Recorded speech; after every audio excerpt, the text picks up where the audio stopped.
વાવથરા જિલ્લાના થરાદ માર્કેટયાર્ડમાં તારીખ 15 ઓગસ્ટથી 17 ઓગસ્ટ દરમિયાન હરાજી સહિતનું કામકાજ બંધ રહેશે। 15 ઓગસ્ટે સ્વતંત્રતા દિવસ, 16 ઓગસ્ટે રવિવાર અને 17 ઓગસ્ટે શ્રાવણ માસના પ્રથમ સોમવાર નિમિત્તે માર્કેટયાર્ડમાં રજા રહેશે। માર્કેટયાર્ડના સેક્રેટરી વિનોદભાઈ પટેલે આ અંગે માહિતી આપી હતી। 18 ઓગસ્ટથી માર્કેટયાર્ડનું હરાજીનું કામકાજ રાબેતા મુજબ શરૂ થશે।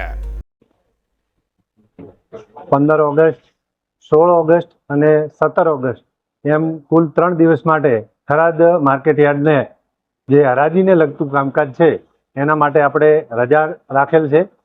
15 ઓગસ્ટ એ આપણું સ્વાતંત્ર્ય પર્વ છે, 16 ઓગસ્ટે રવિવાર છે અને 17 ઓગસ્ટે જે આપણો ધાર્મિક તહેવાર સોમવાર, શ્રાવણ માસનો પ્રથમ સોમવારની વેપારીઓ ખેડૂતોની માગણીઓને ધ્યાને લઈ અને આપણે સ્થાનિક રજા જાહેર કરેલ છે।